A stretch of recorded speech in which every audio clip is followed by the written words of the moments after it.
اعوذ باللہ من الشیطان الرجیم بسم اللہ الرحمن الرحیم من الشیطان الرجیم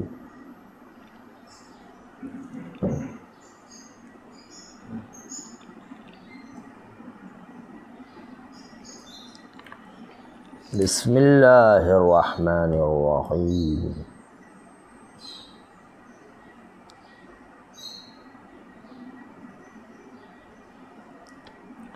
وبہ نستعین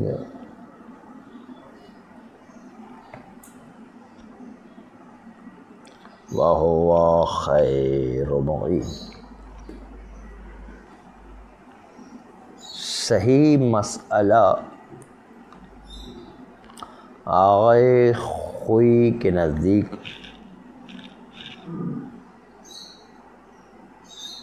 کہ آیا اوپر سے پانی ڈالنے کی قلیل پانی میں شرط ہے یا نہیں، اس مسئلے میں فرماتے ہیں کہ ہمیں صحیح بات تو یہ ہے کہ تفصیل کا قائل ہونا چاہیے کہ ہم دھو پاک کرنے کے لیے رہے ہیں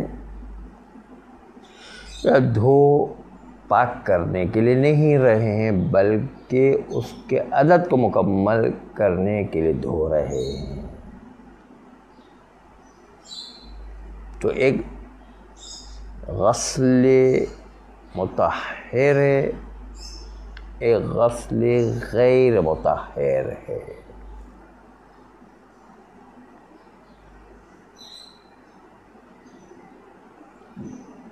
بیان تفصیل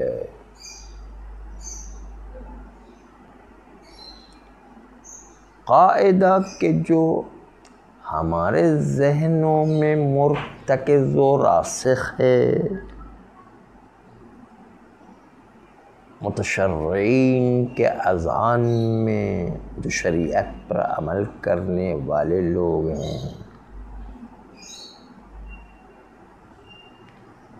جس قاعدے مرتکزہ پر کثیر از روایات بھی دلالت کرتی ہیں کہ پانی قلیل ہونے کی صورت میں منفعل ہو جائے گا ملاقات نجس سے، قلیل ہونے کی صورت میں صرف ملاقات سے پانی نجس ہو جایا کرتا ہے، چاہے اوپر سے نیچے ڈالیں چاہے نیچے سے اوپر ڈالیں، فرق نہیں پڑتا، چاہے پانی اوپر سے ڈالیں چاہے کپڑا اوپر سے ڈالیں، دونوں میں فرق نہیں پڑتا، نجس کے ملتے ہی قلیل پانی نجس ہو جائے گا۔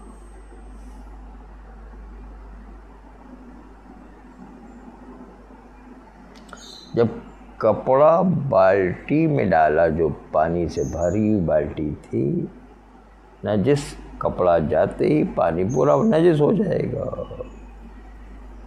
یہ ہمارے ذہنوں میں ہے۔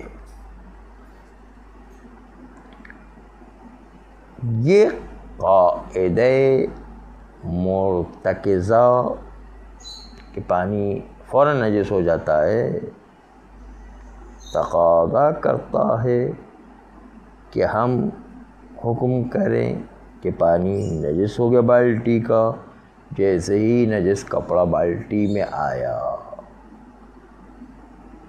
کیونکہ پانی قلیل تھا، نجس لگتے ہی وہ پانی نجس ہو گیا ہے۔ یہ قاعدے مرتکزہ ذہنیہ ہے۔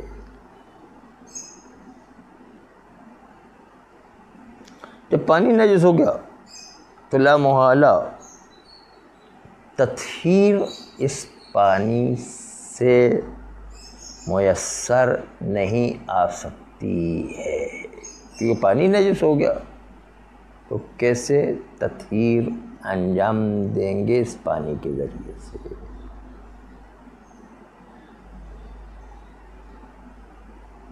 اما اگر ہم نے امر برعکس کر دیا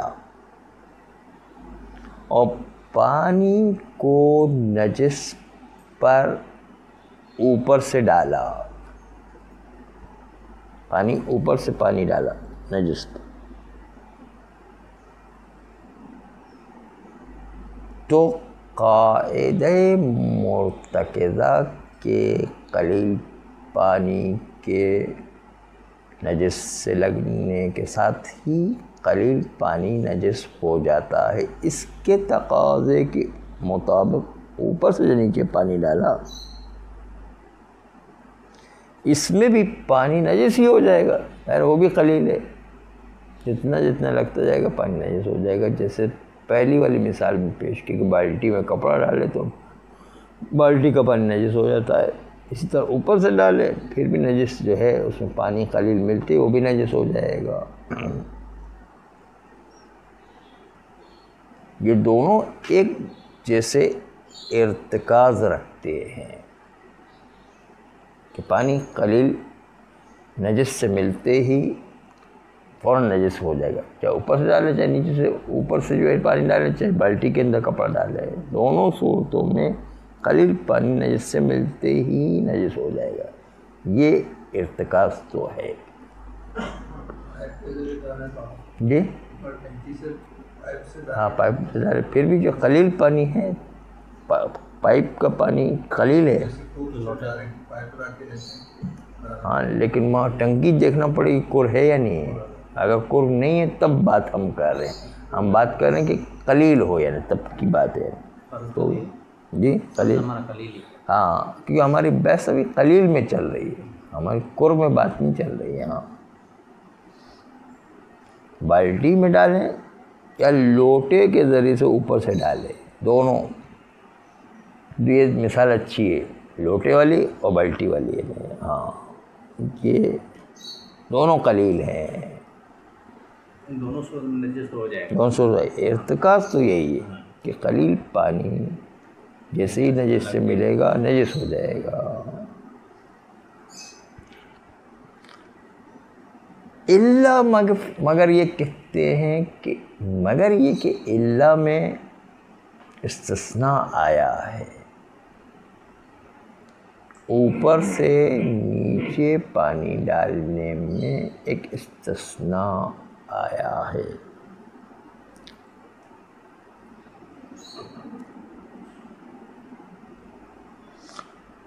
کہ اجماع اور ضرورت مسلمہ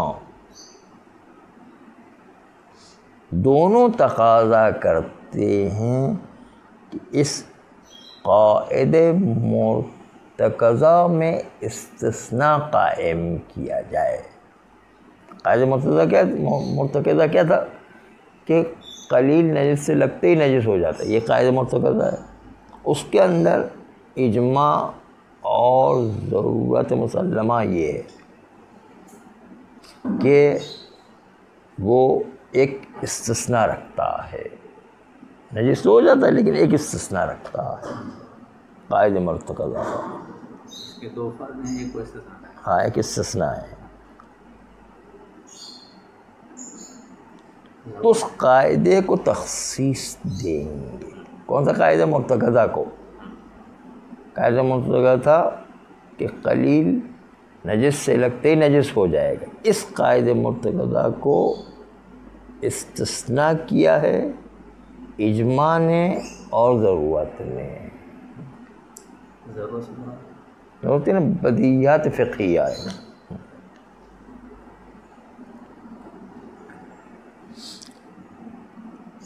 فرماتے ہیں کہ یا تو ہم تخصیص اس طرح دیں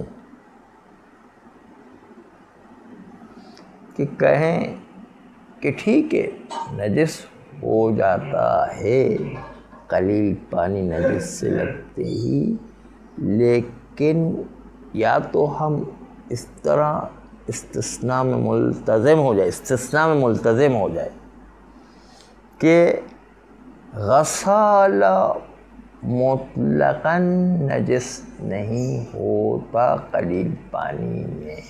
غسالہ مطلقاً یعنی چاہے طہارت محل کے لیے کپڑے کو دھویا گیا ہو یا طہارت محل کے لیے کپڑے کو نہ دھویا گیا ہو، چاہے ابھی غسالے کو کپڑے سے نکالے چاہے کپڑے سے غسالے کو نہ نکالے، غسالہ مطلقاً نجس نہیں ہوتا ہے قلیل پانی نجس سے ملنے کے باوجود.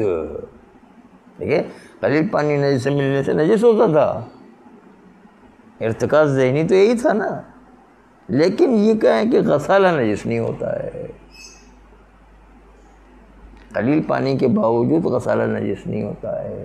یہ استثناء قرار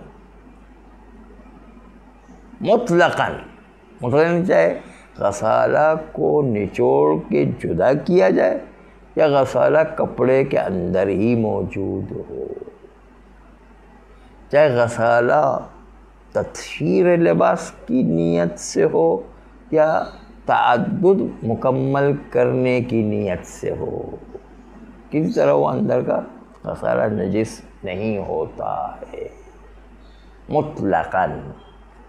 یہ یا تو ملتزم ہو جائے تخصیص میں، ایک تخصیص تو یہ ہو گئی نا. تخصیص نمبر 1 کیا ہو گئی کہ غسالہ نجس نہیں ہے، چاہے کپڑے کے اندر غسالہ رہ گیا ہو چاہے کپڑے کو نچوڑنے کے بعد جو غسالہ نکلے. غسالہ مطلب چاہے غسالہ تطہیر لباس کی نیت سے پانی ڈالا گیا ہو یا تعدد مکمل کرنے کی نیت سے پانی ڈالا گیا ہو، مطلقاً جو ہے وہ غسالہ نجس نہیں ہوتا ہے. یہ ایک استثناء آپ کے سامنے آیا ہے. ارتکاز ذہنی عرف اور روایات سے جو استفادہ ہوا تھا اس میں استثناء یہ ایک قائم کیا اجماع اور ضرورت فقہیہ نے. آئیے آگے چلتے ہیں.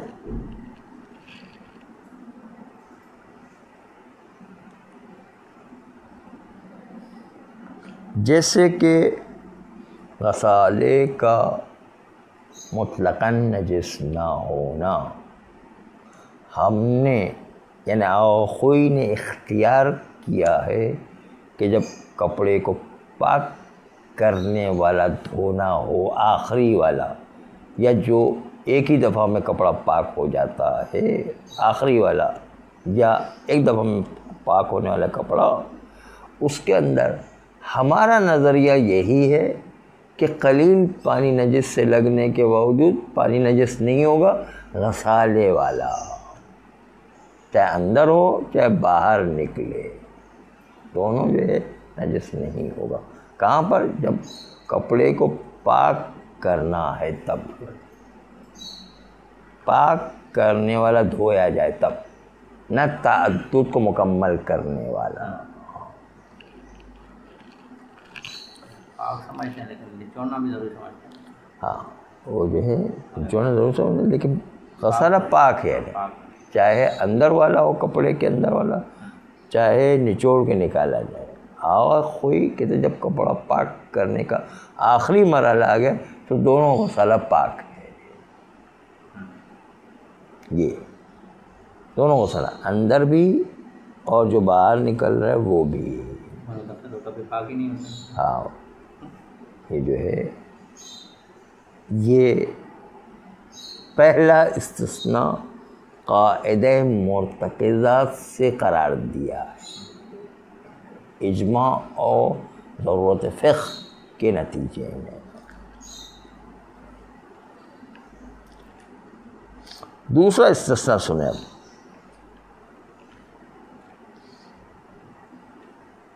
دوسرا استثناء یعنی یہ چونکہ اختلاف ہے غسالے کے سلسلے میں، کچھ لوگ کہتے بالکل پاک ہیں، کچھ لوگ کہتے آدھا پاک ہے، کچھ لوگ کہتے دونوں نجس ہے، یعنی اندر کا بھی نجس ہے باہر کا بھی نجس ہے، تو یہ کچھ اختلافات ہیں۔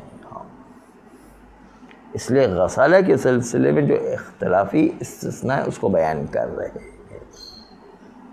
یہ ایک استثناء تھا، یہ تو بہت آسان تھا، قلیل پانی آپ نے پاک کرنے کے لیے کپڑے پر ڈالا، نجاست عین نجاست کو ہٹانے کے بعد وہ قلیل پانی جب آپ نے کپڑے پر ڈالا عین نجاست کو دور کرنے کے بعد تو پانی نجس نہیں ہوگا، حالانکہ قلیل پانی نجس سے ملا ہے اس کے بعد بھی نجس نہیں ہوگا۔ استثناء ہے یعنی یہ ایک استثناء ہے یعنی استثناء دوم سنیں اب۔ استثناء دوم یہ ہے کہ ہم کہیں کہ جو قلیل پانی کپڑے پر ڈالا ہے وہ قلیل پانی جب تک کپڑے کے اندر ہے تب تک تو پاک ہے، لیکن جیسے نچوڑ کر کے نکالیں گے وہ نجس ہو جائے گا، یعنی غسالہ نجس ہے، اندر کا کپڑا پاک ہے، اندر کا گیلا ہونا پاک ہے، لیکن جو پانی اس سے نکلا ہے وہ نجس ہے، غسالہ نجس ہے، اندر کا پانی پاک ہے، جو متعارف نچوڑنے کے بعد جو اندر کا پانی بچ جائے گا وہ پاک ہے، وہ نجس نہیں ہے۔ یہ دوسرا نظریہ ہے، لیکن دوسرے نظریے میں بھی استثناء ماننا پڑے گا کہ اندر کا پانی کیوں پاک ہو گیا، اندر کا پانی کیوں نجس نہیں ہو، جبکہ وہ بھی قلیل پانی نجس سے ملا ہے، وہی قلیل پانی نجس سے ملا، اس کے باوجود وہ نجس نہیں ہوا یعنی تو بھی ایک استثناء ہے، یعنی آدھا استثناء ہوا، یعنی پہلے پورا استثناء تھا اب آدھا استثناء، باہر کا نجس اندر کا پاک، اندر کا نجس نہیں ہوگا یعنی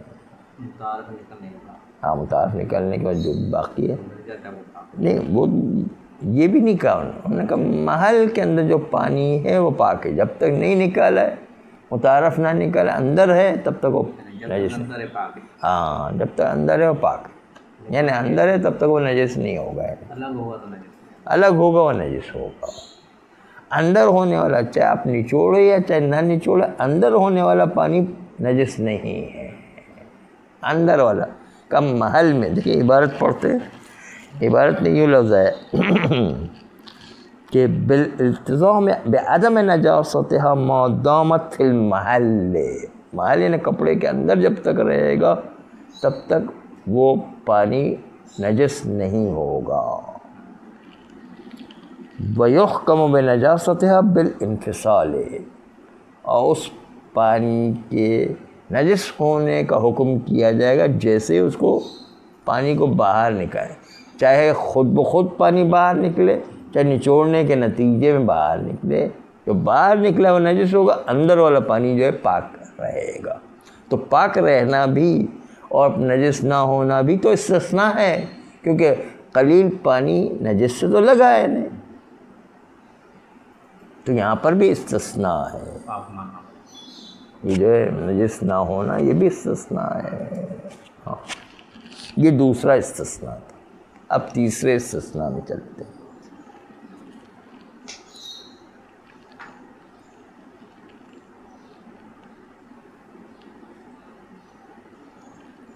تیسرا استثناء یہ ہے کہ مقدار متعارف نکال دینے کے بعد وہ جو پانی اندر رہ جائے گا وہ پاک ہے، متعارف نکالنے کے بعد۔ پہلے مطلقاً کہا تھا کہ جب تک وہ پانی اندر ہے وہ پاک ہے، اب کہتے کہ نہیں، مقدار متعارف نکالنے کے بعد، جو متعارف نچوڑنے سے نکال دیتے اس کے بعد جو پانی بھی اندر رہ گیا وہ پاک ہے۔ یہ بھی تو ایک استثناء ہے کہ بھائی قلیل پانی نجس سے لگا تھا، یہ بھی نجس ہونا چاہیے، اصل قاعدہ مرتکزہ تو یہی تھا، لیکن کہتے کہ جتنا متعارف میں نچوڑا جاتا ہے تو نچوڑ لیا جائے، اس کے بعد جو بھی پانی اندر رہ گیا وہ پاک ہے۔ تو یہ بھی ایک استثناء ہے۔ 3 استثناءات غسالہ کے سلسلے میں آپ کے سامنے پیش کیے ہیں۔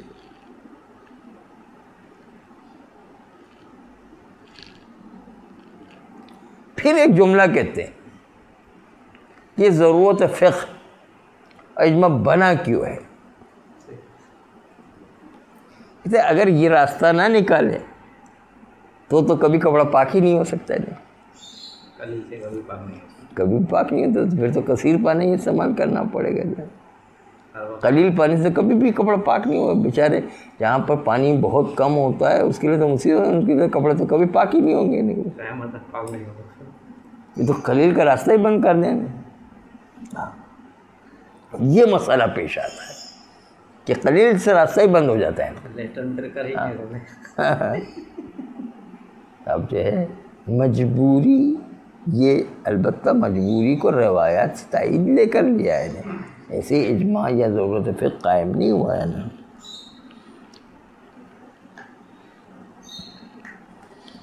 کہتے ہیں یہ اجماع اور ضرورت فقہ اگر اس کی بنیاد پر ہم پاک نہ مانیں اور قلیل پانی سے اگر ہم کپڑے کو دھوتے ہیں، کپڑے کو پاک نہ مانیں تو قلیل سے پاک کرنے کا راستہ ہی بند ہو جائے گا انہیں، اور یہ خلاف ضرورت و اجماع ہے۔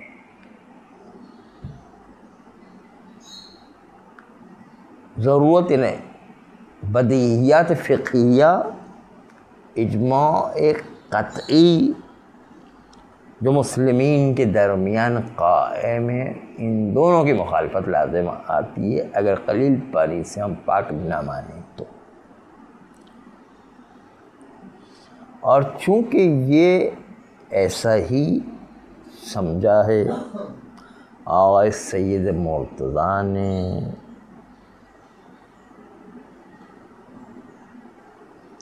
اس لیے سید مرتضیٰ نے وارد مورود میں تفصیل قائم کر دی ہے۔ وارد یعنی پانی وارد ہو رہا ہو، یعنی اوپر سے ڈالا جا رہا ہو، مورود یعنی پانی نیچے ہو، کپڑا اوپر سے ڈالا جا رہا، اس میں تفصیل اسی لیے قائم کر دی آقا سید مرتضیٰ نے۔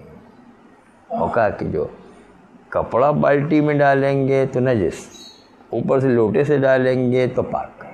یہ تفصیل اس لیے قائم کر دی کہ انہوں نے سمجھا کہ بالٹی میں ڈالتے پوری بالٹی نجس ہو گئی تو کیسے پاک کرے، اور اوپر سے ڈالیں گے تو تھوڑا تھوڑا جو پاک ہو رہا ہے اس لیے پاک ہو گئے۔ جبکہ اصل مسئلہ یہ کہ جتنا بھی گرتا جائے گا نجس کے اوپر وہ نجس ہوتا جائے گا، نہیں اصل دونوں یہی ہے نہیں، لیکن استثناء کی بنیاد سید مرتضیٰ نے ایک نئی بات کہہ دی، وہ غلط ہے نہیں، لیکن دونوں میں نجس ہوتا ہے نہیں، نجس دونوں میں ہے نہیں۔ ہاں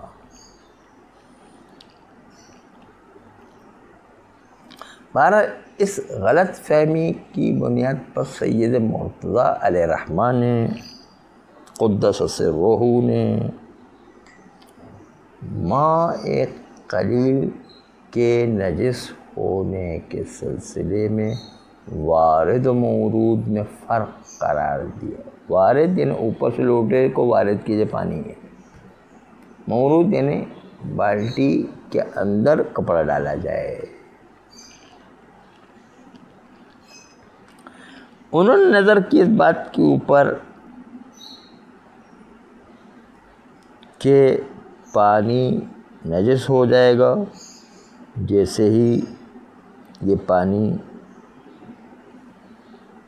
جو ہے وہ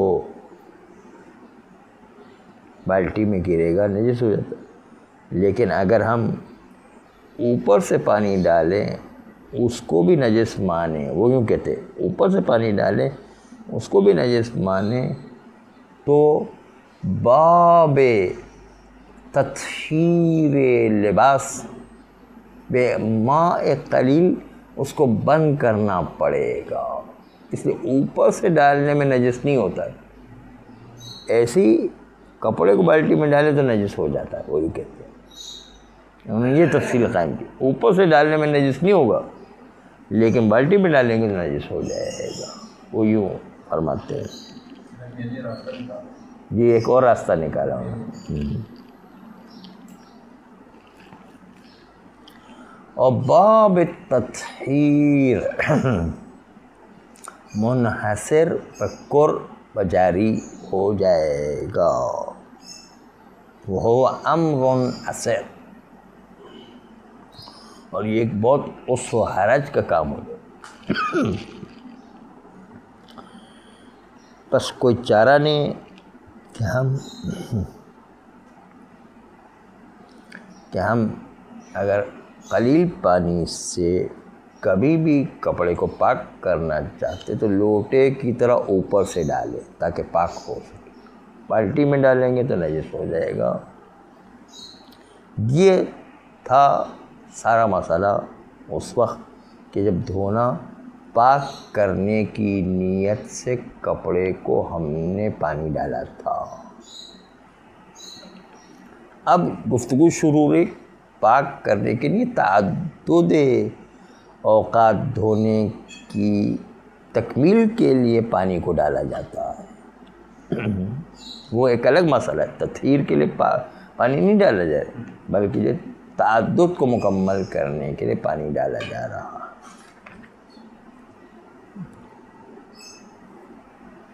اس تفصیل سے صاحب دیجیے گا تو اوپر سے پانی ڈالنا، بالٹی میں ڈالنا، ہاں باقی جو ہے وہ نجس ہو جائے گا، کہتے ہیں بالٹی والا نجس ہو جائے گا، اوپر لوٹے والا نجس نہیں ہوگا۔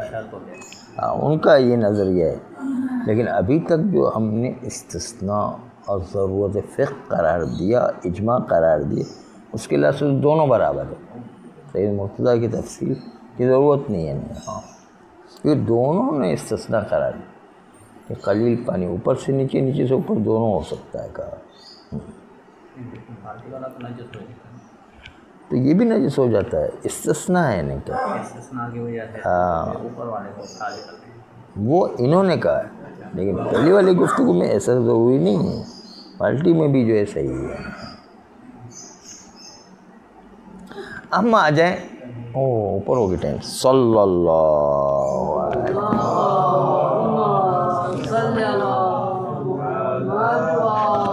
محمد